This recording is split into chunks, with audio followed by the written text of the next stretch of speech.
Now, in today's video, what I want to break down is a process that you can replicate and how we saw success early on for this brand that we onboarded roughly 60 days ago. So not often do you come into a company and see results right away. It really depends on product market fit. This brand in particular has product market fit in a separate setting, in a separate sales channel. So of course in e-commerce, that's just like online. You have online direct to consumer. That's via Shopify, 9 times out of 10 if you're in this online retail space. Now, other access channels could be retail, wholesale, so on and so forth. So this brand came to us and pretty much saw previous content, previous protocol, read through all of that content, came in, booked a call, and pretty much saw that we were aligned in what we're trying to accomplish in Q4. So the pathway was pretty much followed and the protocol was implemented. So I want to share with you this case study, but not really a case study, more so what's happening in current market conditions. As you know, if you're keeping up with the economy, market's kind of going up and down. It's kind of going sideways. As we know it, Japan saw their economy tank, which therefore caused scarcity or caused a lot of panic and fear for the American economy. So there's a lot happening. Do I believe that's going to affect the consumer sect? No. I believe consumers really don't know what's happening at all.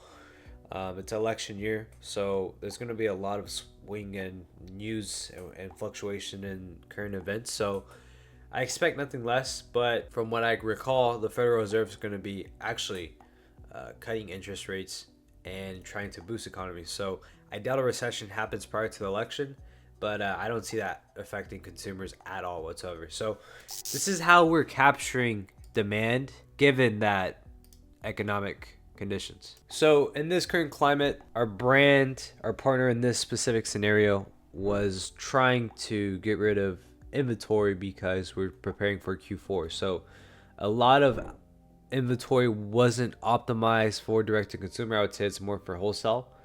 And the founders did a great job at taking a proof of concept from wholesale, establishing that in online retail. When you have proof of concept, you can get by with running a sale.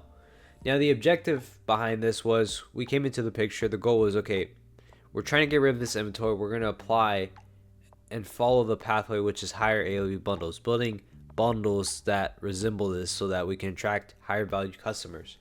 Why am I always a proponent for this? Because it's far easier to make more money by raising prices than it is to lower your CPA. I'd say CPA is really a byproduct of time and ad spend because you need a lot of tests and iterations from post-click, testing landing pages, to offers, to product bundles.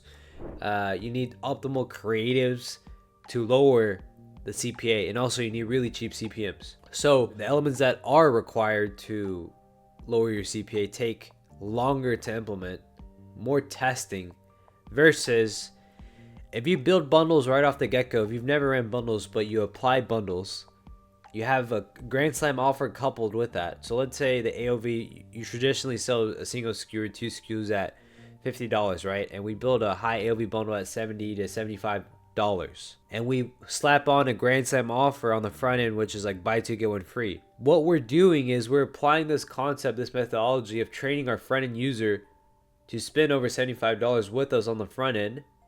And as a byproduct, they're getting to try more SKUs at once. So if they're trying 3 SKUs, the chance of them coming back is higher because they've never heard about the brand. More than likely, if we're excluding audiences, we're going completely broad in this scenario, which we did, then the reason to buy is higher. Now, of course, vice versa, if you have lower prices, lower price points, well, then that affects the LTV. You can increase the LTV by that. It's always important to test and always test price laddering. But from this element, the goal for us has always been like the AOV was $45 here. We're trying to get to $100 AOV. Why not? If we can do it, why not? And so for this instant take, we ran a up to 60% off sale over the weekend. We spent around 6.4K in ad spend.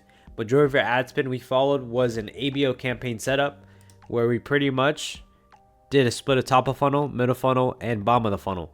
So old school traditional media buying technique. The ROAS here, I mean, we see like on top of funnel, we saw 6.6 return. Middle funnel, bottom of funnel, of course, higher return because that's if I look at even just the CPAs, if I were to change metrics here and show frequency, the frequency would be like 2.53, right? Because middle funnel, bottom of the funnel, lower in the funnel, more likely to buy, up to 60% off sale, Grand Slam offer, it's gonna yield high ROI. So we got rid of inventory here. We really let our creatives do the targeting. The reason for this was because we just had more control over what was tested. We had limited batches of creatives. So we couldn't go our traditional formula, and this is why we applied the ABO method. I always say, like, if media buyers can be adaptable, that's always great. If we can be adaptable in market conditions, given like inventory, and you're fluid with your strategy, that helps you out when you are low in inventory, right? So it's very important that you have tailored strategies given your current conditions, because this strategy might not apply to your brand. But for other brands that are trying to get rid of inventory, want to introduce a higher AOV bundle, this could work out. As you can see, those are the results. So I say this to say, for us, our strategy is pretty fluid.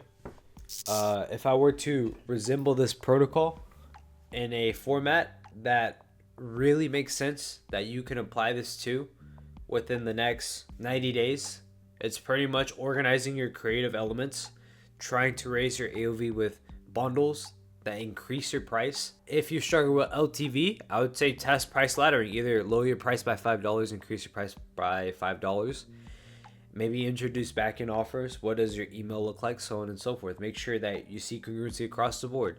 And if you want to skip the phase of you getting burned by ad agencies, right? You're tired of working with ad agencies. You want to get set up for an exit. You can book a call, speak directly with me at scalevelocity.io. I am a consulting firm. That's what I operate in. I help founders build a house for exit. So if you want to join my portfolio, like I said, you can book a call, speak directly with me. If I feel like you're qualified, I'll make you an offer. And if you want the free content that I have, check out scalevelocity.io. You can read my free 30-page protocol breaking this all down to build in-house. If you have any questions, drop them down below. I'll see you guys in the next video.